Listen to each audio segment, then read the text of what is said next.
Hi, my name is Ranya Sweis. I'm an interventional cardiologist at Northwestern University in Chicago, and I will be talking about procedures and surgery to treat SCAD. I'm covering stents, balloons, and bypass. I don't have any disclosures relevant to this topic. When we think about the interventions for SCAD, it's important to remember what we understand about how SCAD happens or what's happening in a SCAD event. So just a reminder, this is what normal vessel wall looks like.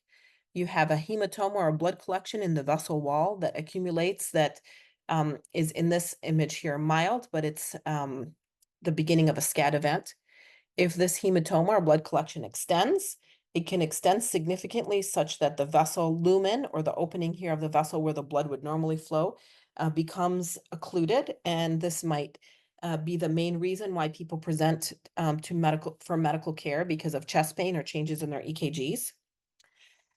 Or you might actually have a tear in the intima, this inner layer of the vessel wall that can decompress the hematoma and may not result in this occlusion, or this intimal tear decompression may happen after a brief period of occlusion and then sort of decompression.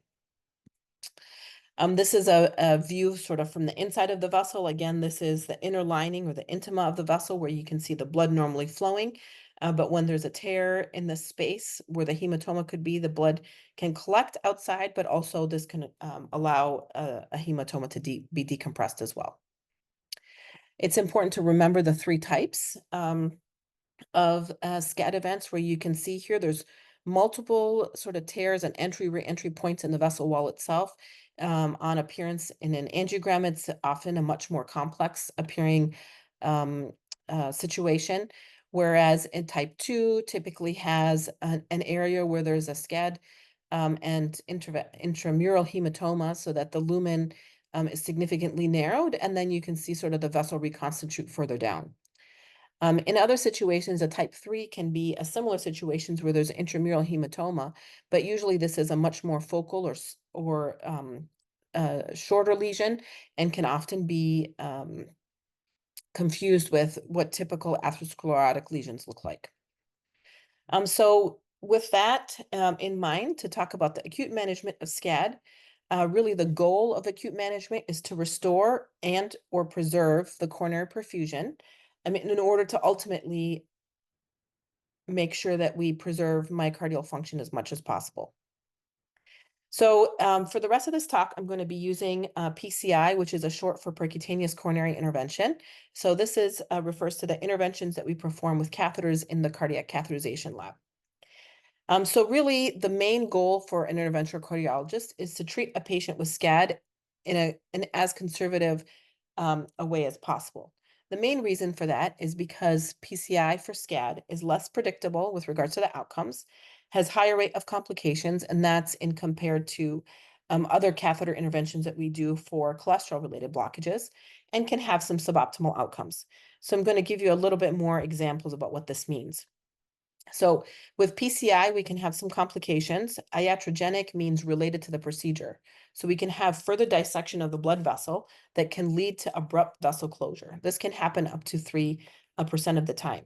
So in an attempt to open this vessel, if the wire gets into that space where the hematoma is, it can actually cause that to expand and then cause the vessel itself to abruptly close. And so you can imagine going from this to this is going to be a significant decrease in blood flow to that area of the heart.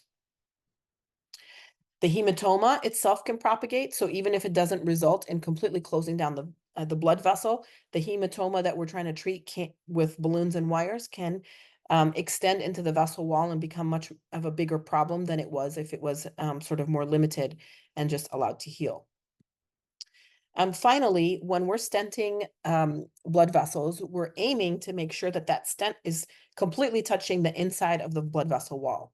In the event of a SCAD event, the blood vessel wall is sort of stretched out and expanded more than its sort of the normal size. So the opening of the vessel or the lumen may be smaller. And when we think that the stent is appropriately placed, once the hematoma heals and the vessel sort of heals in the place where the SCAD was, we might actually find that the stent is not really touching the vessel wall anymore and is sort of hanging in the blood vessel. And that can increase the risk of clots forming within that vessel and the stent itself and complications down the road. Thankfully, we know that the natural history of SCAD is that if we look with angiography or CT imaging at patients who had a SCAD about 30 days or more later, over 95% of these patients have had angiographic healing. So in this graph, it's looking at TIMI flow. So this is short for thrombolysis and myocardial infarction, which is a measure of blood flow in a blood vessel. So 0 means no blood flow, and 3 means normal blood flow.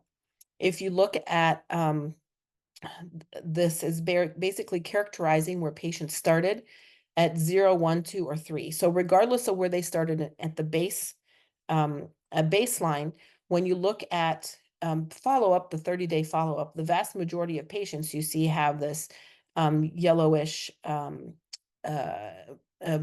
block here, which shows that the vast majority of patients, regardless of where they started at the time of their SCAD event, have normal blood flow. And very few patients you can see have anything that's not normal in terms of blood flow at 30-day follow-up.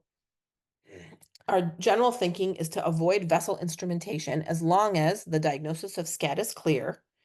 There's minimal ongoing ischemia in terms of ongoing chest pain or other signs of ischemia.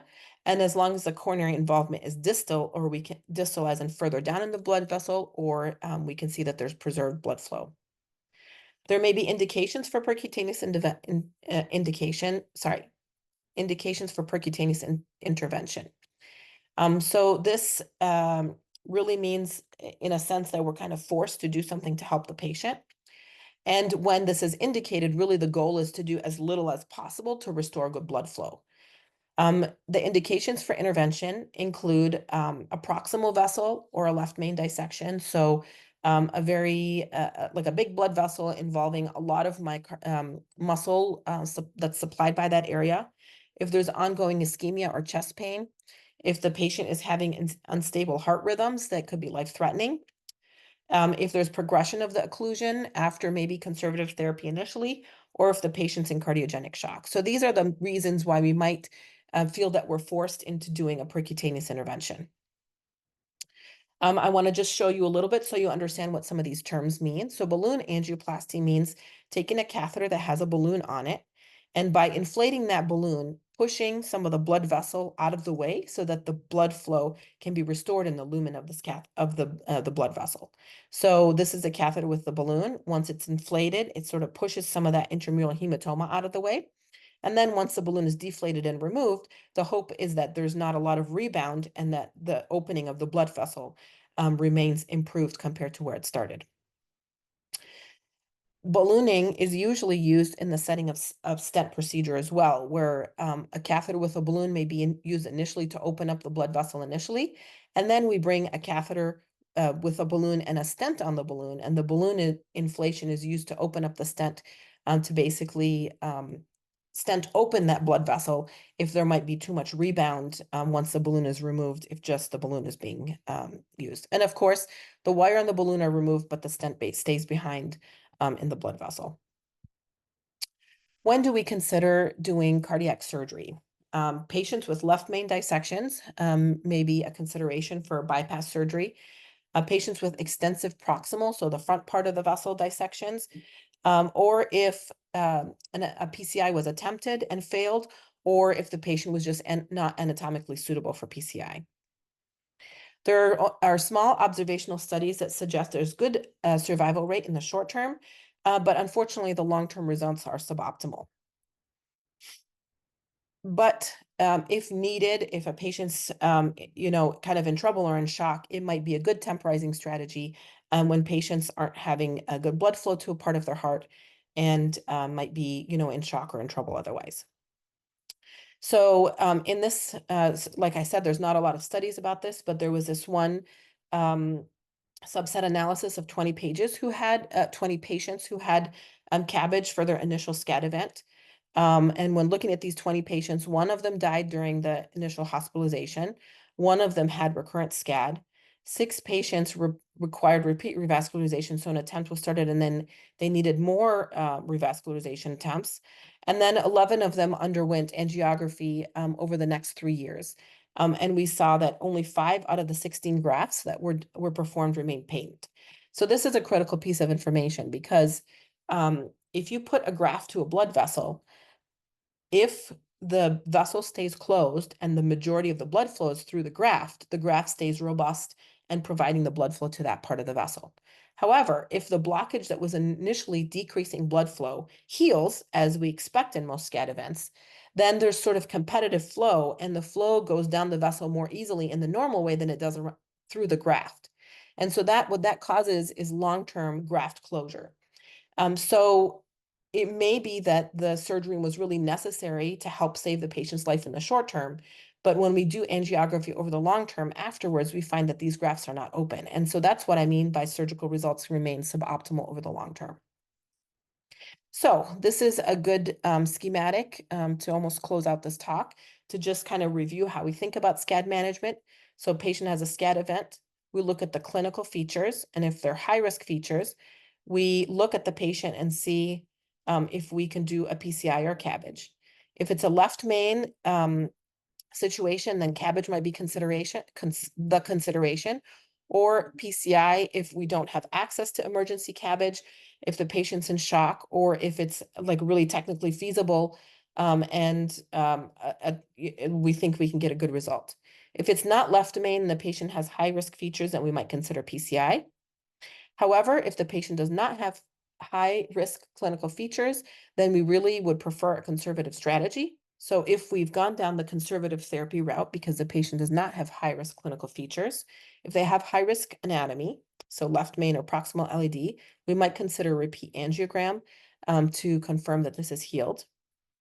If we've started on the conservative therapy, but they have recurrent chest pain post their event, and we are either evaluating them with a stress test and they have ischemia, or maybe they have angina that's limiting their lifestyle. If we have any of those two findings, then we might consider a repeat angiogram. If they have neither of those findings, then we might consider testing and treatment for non-ischemic chest pain, and considering that what they might be experiencing may not be related to the SCAD event after all. And then just to clarify here, the high-risk clinical features, as I had mentioned earlier, involves ongoing ischemia, cardiogenic shock, ventricular arrhythmias, or left main dissection.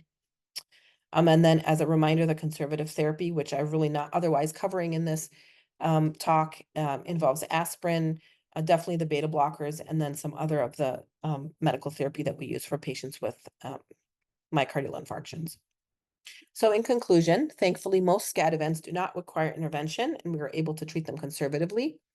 As I hope I've been able to show you, you can see why PCI carries a high risk of complications. And then finally, if we do have to perform a PCI for patients, really careful attention during the PCI is really required in order to decrease the risk of SCAD specific complications. And with that, I thank you for your attention.